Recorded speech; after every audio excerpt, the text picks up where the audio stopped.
ఉత్సాహంగా ఉల్లాసంగా చదువు సాగాలి, గొప్ప గొప్ప ఉద్యోగాలు సాధించాలి. Vignan deemed to be university. ఖచ్చితంగా రాష్ట్ర వ్యాప్తంగా పర్యటనలు చేస్తున్నాడు రామచంద్రరావు. పూర్తి స్థాయిలో పార్టీ బలోపేతం కావచ్చు, పార్టీలో మొత్తం కూడా పూర్తి స్థాయిలో సన్నద్ధమయ్యేందుకు వచ్చే ఎన్నికలు కావచ్చు, అటొచ్చే ఎన్నికలు కావచ్చు, పూర్తి స్థాయిలో ముందుకు వెళ్తున్నారు. అట్లా చేరికల అంశం ఇప్పుడు ప్రధానంగా చర్చ జరుగుతుంది. బీఆర్ఎస్ను ఖాళీ చేస్తుందా బీజేపీ, బీఆర్ఎస్ ప్లేస్లోకి బీజేపీ రాబోతుందా, రాష్ట్రంలో ప్రత్యామ్నాయంగా కాంగ్రెస్కు ప్రత్యామ్నాయంగా రాష్ట్రంలో ఎదగబోతుందా, ఇట్లా అంటే అనేక అంశాలు ఇప్పుడు పొలిటికల్గా చర్చ జరుగుతున్నటువంటి నేపథ్యం ఉంది. ప్రస్తుతం మనతో బీజేపీ రాష్ట్ర అధ్యక్షులు రామచంద్రరావు గారు ఉన్నారు. సరే, ఎట్లా ఉన్నాయి జిల్లాల పర్యటన చేస్తున్నారు, పార్టీ బలోపేతం కావచ్చు, నేతల మధ్యలో సమన్వయం కావచ్చు, ఏ విధంగా ఉన్నాయి, ఎట్లా ముందుకు వెళ్ళబోతుంది? దాదాపు 16 జిల్లాలు ఇంతవరకు నేను తిరిగాను. 16 జిల్లాలో కూడా దాంట్లో దక్షిణ తెలంగాణ పూర్తిగా కంప్లీట్ అయిపోయింది. ఉత్తర తెలంగాణలో ఒక మెదక్ ప్రాంతం తిరిగాను. రేపు మళ్ళీ ఆగస్టు 17 తర్వాత మళ్ళీ రెండో విడత నిజామాబాదు, నిర్మల్ ఇవన్నీ కూడా స్టార్ట్ అవుతాయి.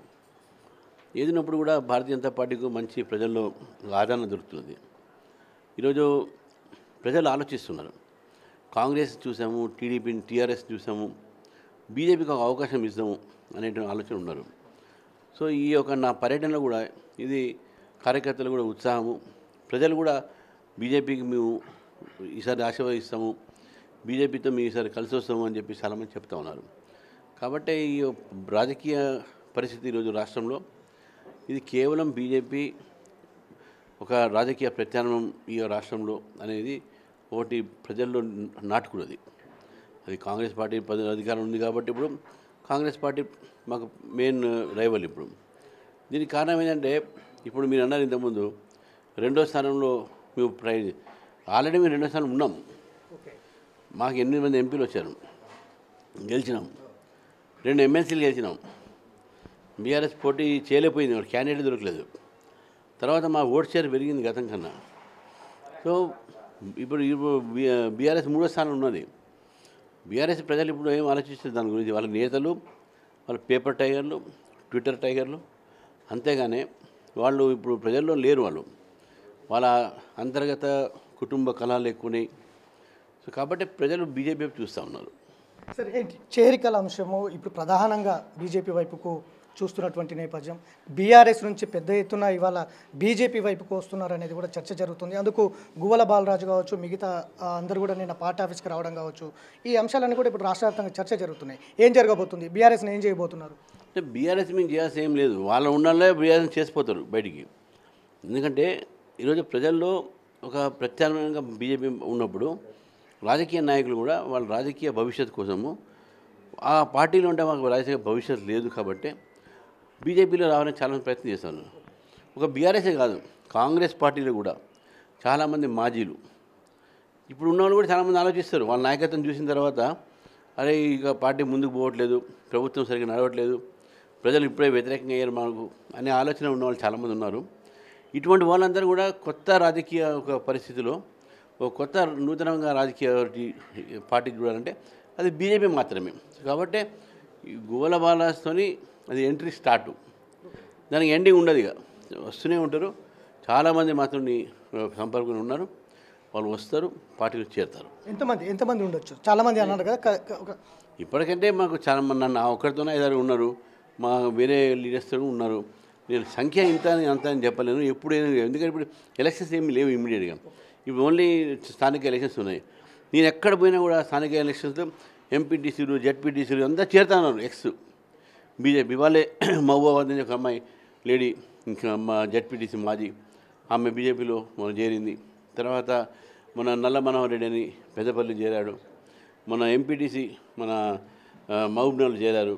ఈ విధంగా ఎక్కడ పోయినా కూడా మా ఎంపీటీసీ, జెడ్పీటీసీలు పాత వాళ్ళందరూ కూడా బీజేపీ చేరుతున్నారు. అంటే నేనేమంటున్నా అంటే ఒక రాజకీయ నాయకులే కాదు, మేధావులు, యువకులు, అదేవిధంగా professors, retired bureaucrats, IAS, IPS వీళ్ళందరూ కూడా చేయడానికి సిద్ధంగా ఉన్నారు. వాళ్ళు కూడా సమయం అడుగుతున్నారు. సార్, ఒక ప్రధానమైన అంశం మీ దృష్టికి తీసుకురావాలనుకుంటున్నాం ఇప్పుడు ప్రస్తుతము. చేరికలు అనేది బీజేపీ ఆకర్షణలో భాగమా, లేదంటే గతంలో మీ పార్టీని, మీ పార్టీ లక్ష్యాలని డ్యామేజ్ చేసినటువంటి ఎమ్మెల్యేల కొనుగోలు అంశంలో బీఆర్ఎస్ పైన రివెంజ్ తీసుకోవడం కోసం లో భాగమా అనేది ఇప్పుడు ప్రధాన అంశం ఒక చర్చ జరుగుతుంది. ఏం చెప్తారు దీని మీద? రాజకీయాల్లో కక్షపూర్వకమైన రాజకీయాలు ఉండకూడదు. తెలంగాణలో అట్లీస్ట్ నేను ఆ కక్షపూర్వమైన రాజకీయాల్లో నేను నమ్మను. ఆ రోజు నేను చెప్పాను, ఇది స్క్రీన్ ప్లే స్క్రిప్ట్ అంతా కూడా కేసీఆర్ గారు రాశారు. వీళ్ళందరూ కేవలం యాక్టర్లు మాత్రమే. వాళ్ళ యాక్టర్లు ఈరోజు అక్కడ వాళ్ళు చూసుకున్నారు, వాళ్ళు వేధింపబడ్డారు, అవమానపడ్డారు. కాబట్టే వాళ్ళ అవమానాన్ని, వేధింపుకు రెస్పెక్ట్ దొరికేది బీజేపీలో మాత్రమే అని మా దగ్గరకు వస్తున్నారు. రెండోది, మేము ఆకర్షణ చేయాల్సిన అవసరం లేదు. మేము ఎన్నికలు కూడా లేవు ఇంతకుముందు చెప్పినట్టు. అదేదో కొంతమంది ప్రభుత్వం మారుతుందని కూడా లేదు. లేకపోతే మా ప్రభుత్వం అవసరం లేదు ఇక్కడ. సో మీ ఎవరిని కూడా ప్రలోభించాం. ఎవరైనా సరే ప్రలోభం మేము చేయము.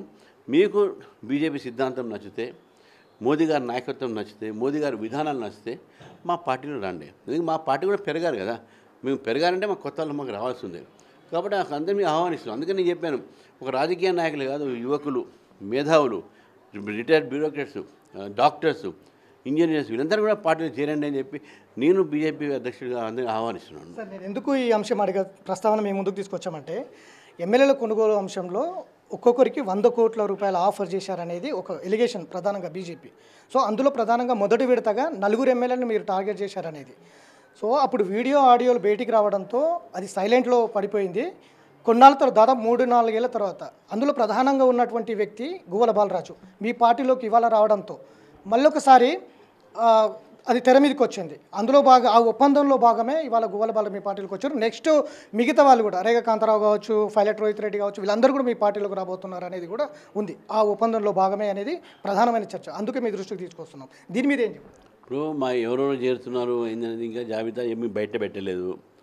ఎవరన్నా బయట పెడుతుంటే అది ఓన్లీ ఊహాగానాలు మాత్రమే ఒకటి.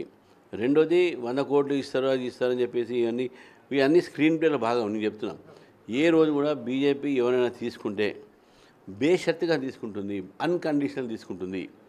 మీకు ఇది ఇస్తాం, అది ఇస్తాం అని ఎవ్వరు కూడా మీ పార్టీ ఎవరిని కూడా తీసుకోదు. అన్కండిషనల్ జాయినింగ్ ఇన్ పార్టీ అయితేనే మా పార్టీలు రావాలి. బస్ మా సిద్ధాంతం నమ్మాలి, మా నాయకత్వం నమ్మాలి, మా విధానాలు నమ్మాలి. మా గువ్వల బాలరాజు అందులో భాగంగా వచ్చారనేది ప్రధాన చర్చ జరుగుతుంది. లేదా అసలు ఇది దానికి సంబంధం లేదు. ఆయన రాజకీయ భవిష్యత్తు చూసుకుంటున్నాం. ఆయన రాజకీయ భవిష్యత్తుని చంపింది ఎవరు? ఆయన రాజకీయంగా వాడుకుంది ఎవరు? బీజేపీ అట్లా వాడుకోదు మమ్మల్ని. కనీసం మాకు రెస్పెక్ట్ ఇస్తుంది. మేము ఎస్సీస్మి, మాకు ఇక ఇంత అవమానం జరిగింది బీఆర్ఎస్లో. మేము ఎందుకు అక్కడ ఉండాలి? కనీసం బీజేపీ వాళ్ళు మా మీద ఒక మాట అనలేదు.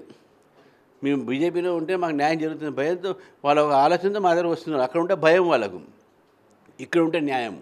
అది నిన్న బండి సంజయ్ సిట్ ముందరికి వెళ్ళారు. కొన్ని కీలక అంశాలు కూడా సిట్కి ఇచ్చామని చెప్పారు. మీడియా ముందు కూడా కొన్ని వ్యాఖ్యలు చేశారు. దానికి కేటీఆర్ కౌంటర్ కూడా ఇచ్చినటువంటి 48 గంటలు డెడ్ లైన్ ఇస్తున్న బండి సంజయ్కి చేసిన ఆరోపణలు రుజువు చేయాలి, లేదా లీగల్గా కోర్టుకు లాగుతా అంటూ కూడా బండి సంజయ్ పైన కామెంట్ చేసినటువంటి ఈ కేటీఆర్ మాటలను ఎట్లా చూస్తారు? కేటీఆర్ ఎన్నోసార్లు మాట్లాడారు. అవన్నీ నేను చూసుకుంటూ పోతే నేను పని కానీ చేయలేను. నేను కేంద్ర మంత్రి ఆయన ఒక అభిప్రాయం చెప్పాడు. సిబిఐకి ఏమన్నాడు, సిట్తో మాకు నమ్మకం లేదన్నాడు. తప్పేముంది? మేము పార్టీ కూడా డిమాండ్ చేస్తున్నాం కదా, సిబిఐకి ఇవ్వాలని డిమాండ్ చేస్తున్నాం. సో కాబట్టి వారు రాజకీయ పార్టీ కాబట్టి ఆయనకు జరిగినటువంటి ఒక ఫోన్ ట్యాపింగ్లో నాదే ఎక్కువ జరిగింది కాబట్టి సిబిఐకి ఇస్తేనే ఏదైనా న్యాయం జరుగుతుంది అన్నారు. దాని మీద కేటీఆర్ గారు రియాక్ట్ అయినా మంచిది. రేవంత్ రెడ్డి గారు కావాల్సింది కేటీఆర్ గారు రియాక్ట్ అయ్యారు. ఇద్దరు ఒకటేనా ఇప్పుడే తెలిసింది జనానికి. సార్, ఫైనల్గా చెప్పండి, రాహుల్ గాంధీ ఈ మధ్యకాలంలో నకిలీ ఓట్లపైన కొన్ని కీలక వ్యాఖ్యలు చేస్తున్నారు. మొన్న ప్రజెంటేషన్ కూడా ఇచ్చినటువంటి పరిస్థితులు ఉన్నాయి. సో ఈ దేశవ్యాప్తంగా ఈ నకిలీ ఓట్లు పంచాయతీ ఏంటి సార్? నకిలీ ఓట్లతో బీజేపీ మళ్ళీ అధికారం రావాలనే ప్రయత్నాలు చేస్తుంది అనేది కూడా బలంగా వినిపిస్తుంది. దీని మీద రాహుల్ గాంధీ వ్యాఖ్యలపైన ఎట్లా చూస్తారు? ఒకటి, నకిలీ భారతీయుడు నకిలీ ఓట్ల మీద మాట్లాడద్దు ఒకటి. రెండోది, హిమాచల్ ప్రదేశ్లో ఎవరు గెలిచారండి? వాళ్ళే గెలిచారు కదా. ఆంధ్రప్రదేశ్లో ఎవరు, మన తెలంగాణ ఎవరు గెలిచారు? వాళ్ళే గెలిచారు కదా. కర్ణాటకలో వాళ్ళే కదా గెలిచింది. ఈ నకిలీ ఓట్లు ముందు బయట పెట్టడం చెప్పండి, ఈ నకిలీ ఇండియన్ని. అంతే సార్. పదే పదే రామచంద్రరావు రబ్బర్ స్టాంపు ఇదంతా కూడా కేవలం రబ్బర్ స్టాంపుగా ముందుకు పెట్టి వెనకాల నుంచి వేరే వ్యక్తులు నడిపిస్తున్నారు రామచంద్రరావు అని పదే పదే రాజసింగ్ లాంటి వాళ్ళు విమర్శలు చేస్తున్నటువంటి పరిస్థితులు ఉన్నాయి. ఇది పార్టీలో కూడా చర్చ జరుగుతుంది. మీ దృష్టికి తీసుకొస్తున్నా, ఏం చెప్తారు మీరు ఫైనల్గా? మేరే పీछे कौन है అని చెప్పవచ్చు కదా. మేరే పీछे మోదీ है. ఈ ఫిరాయింపుల మీద, పార్టీ ఫిరాయింపుల మీద ఇప్పటికే కోర్టులో కేసు నడుస్తుంది. స్పీకర్ కూడా ఇచ్చినటువంటి నేపథ్యం. ఈ ఫిరాయింపుల మీద ఓవరాల్గా ఏం చెప్తారు? ఫిరాయింపులు అనేది సిట్టింగ్ ఎంపీ ఫిరాయింపులు ఎవరైనా ఇప్పుడు మా పార్టీలో చేరితే మీరు డెఫినెట్గా రిజైన్ చేసి రమ్మంటాం. ఇది పద్ధతి ఎక్కడైనా సరే. అది మనకు ఆ షెడ్యూల్ 10 విషయంలో కానీ మన డిఫెక్షన్ యాక్ట్లో కానీ ఎవరైనా ఇండివిజువల్గా మాత్రం ఎవరైనా రిజైన్ చేస్తే 2/3 మెజారిటీ లెజిస్లేటివ్ పార్టీ మర్జర్ అది వేరే మాట. కానీ ఇండివిజువల్గా ఎవరైనా పార్టీ రావాలంటే ఒక పార్టీ రిజైన్ చేయాల్సి ఉంది. సుప్రీంకోర్టు చెప్పినటువంటి ఒక అడ్వైజ్ చేస్తుందో స్పీకర్కు, స్పీకర్ 3 నెలల్లో తప్పకుండా నిర్ణయం తీసుకోవాలని చెప్పేసి మేము భావిస్తాం. సార్, ఒకవేళ స్పీకర్ నిర్ణయం తీసుకోకపోతే మీ స్టాండ్ ఏ విధంగా ఉండబోతుంది సార్? మా స్టాండ్ ఒకటే, చట్టం ప్రకారము దాని మీద డిస్క్వాలిఫై చేయాల్సింది వాళ్ళని. ఎందుకంటే వాళ్ళు చట్టం ఉల్లంఘించారు. ఇక స్పీకర్ మా పని చేయలేదనుకోండి, స్పీకర్ నిష్పక్షపాతి కాదు, పక్షపాతి అని చెప్పి చెప్పగలుగుతాం. సో మొత్తం మీద అయితే లీగల్గా ముందుకు వెళ్ళేందుకైతే లీగల్గా ముందుకు వెళ్ళాలి. ఖచ్చితంగా కోర్టు న్యాయస్థానాలు ఏవైతే చెప్తున్నాయో న్యాయస్థానాల ప్రకారంగా ముందుకు వెళ్ళాలనేది రామచంద్రరావు చెప్తున్నాడు. పార్టీకి సంబంధించిన బలోపేతం కావచ్చు, పార్టీకి సంబంధించిన అంశాలు కావచ్చు, ఖచ్చితంగా స్టాండ్గా అంటే పద్ధతిగా ముందుకు వెళ్తాం తప్ప ఎవరికి ప్రలోభాలు పెట్టి లేకపోతే ఇంకొకటి బీజేపీలోకి తీసుకోవడం అయితే బీజేపీ సిద్ధాంతం కాదు. ఖచ్చితంగా అధికారమే లక్ష్యంగా ముందుకు వెళ్తామనేది అయితే రామచంద్రరావు అభిప్రాయపడుతున్నారు.